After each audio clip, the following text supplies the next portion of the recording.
तूफानों से आंख मिलाओ, सैलाबों पे वार करो। तूफानों से आंख मिलाओ, सैलाबों पे वार करो। मुल्लाहों का चक्कर छोड़ो, तैर के दरिया पार करो।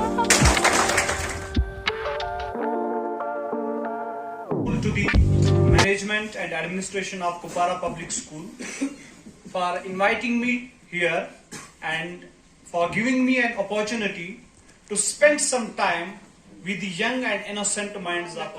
Enjoy this phase of your life. Don't take any stress because later on down the line you are going to miss this time. As Asif Iqbal Saab, my teacher, has given an introduction about me, myself, Rasik Hamid.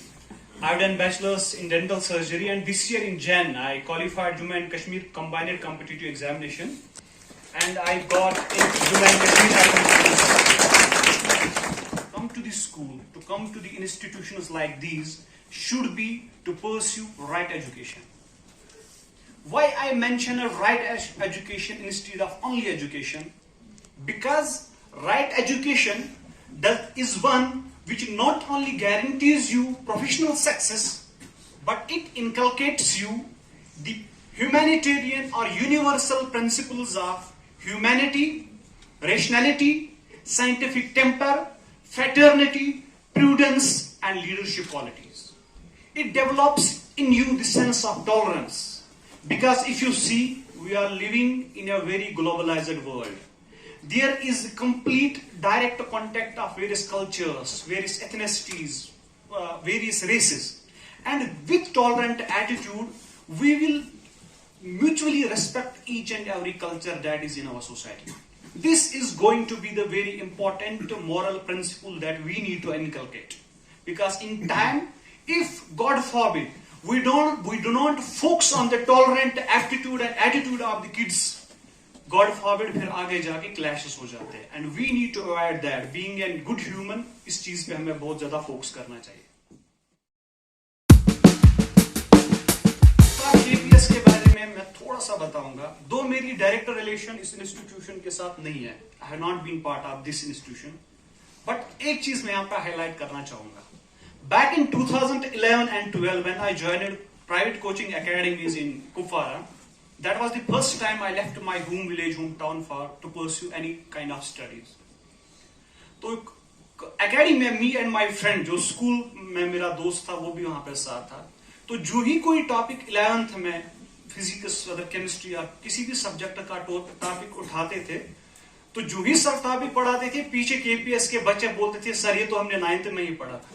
Me and my friend हम एक दूसरे को ऐसे देखते यार 9th का इनको कैसे पता है, मैं तो याद भी नहीं था कि 9th में क्या सिलेबस था.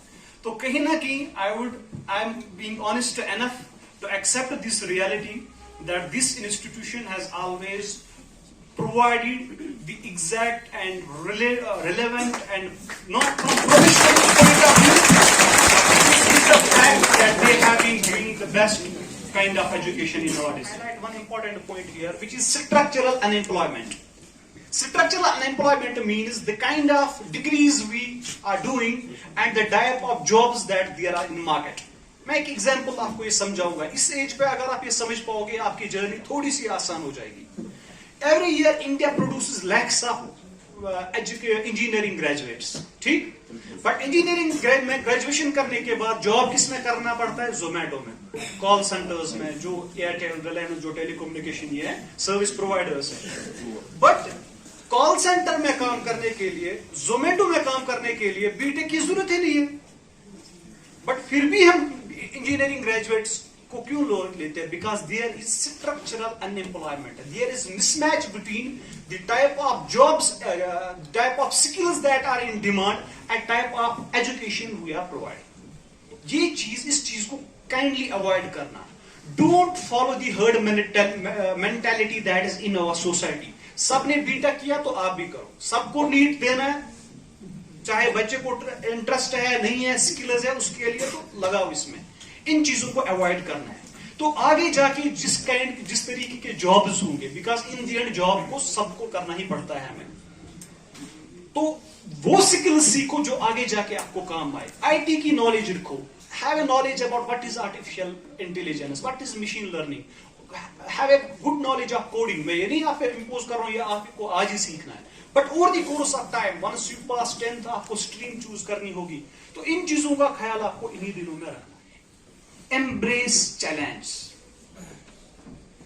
आपको लाइफ में बहुत सारी चैलेंज आएंगी, उनको सामना करना आप में कैपेबिलिटी। चैलेंज से डरना नहीं है। आपकी लाइफ में चैलेंजेस आएंगी, उनको आपको बिल्कुल स्ट्रांगली फेस करना है। As the famous saying goes, अब हवाएं ही करेंगी रोशनी का फैसला, अब हवाएं ही करेंगी रोशनी का फैसला, जिस दिए में जान होगी वो दिया रह जाए। Attitude to face the criticism positively. Trust me, मैं आपको एक रियलिटी बात बताऊंगा।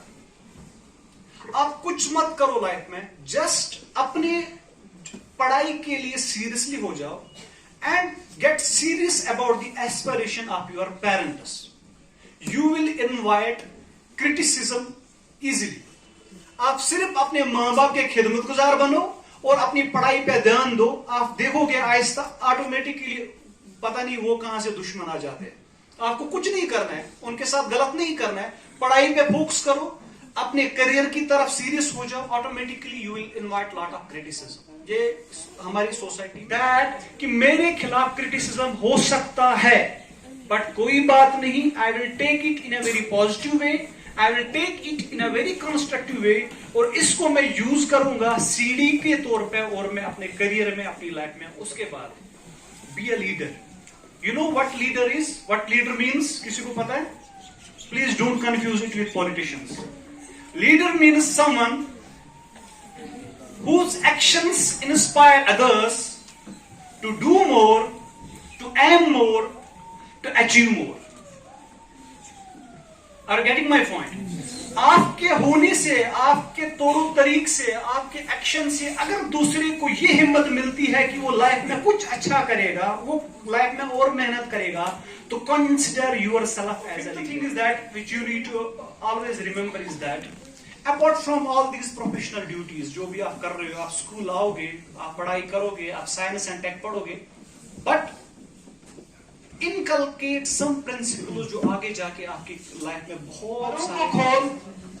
जमाना उड़ान देखता है, जमीन पे देख के क्या आसमान देखता है, मिला है हुस्न, हुस्न here means personality, your talent. परों को खोल, जमाना उड़ान देखता है, जमीन पे बैठ के क्या आसमान देखता है, मिला है हुस्न, तो इस हुस्न की हिफाजत कर, संभल के चल, तुझे सारा जहान देखता है।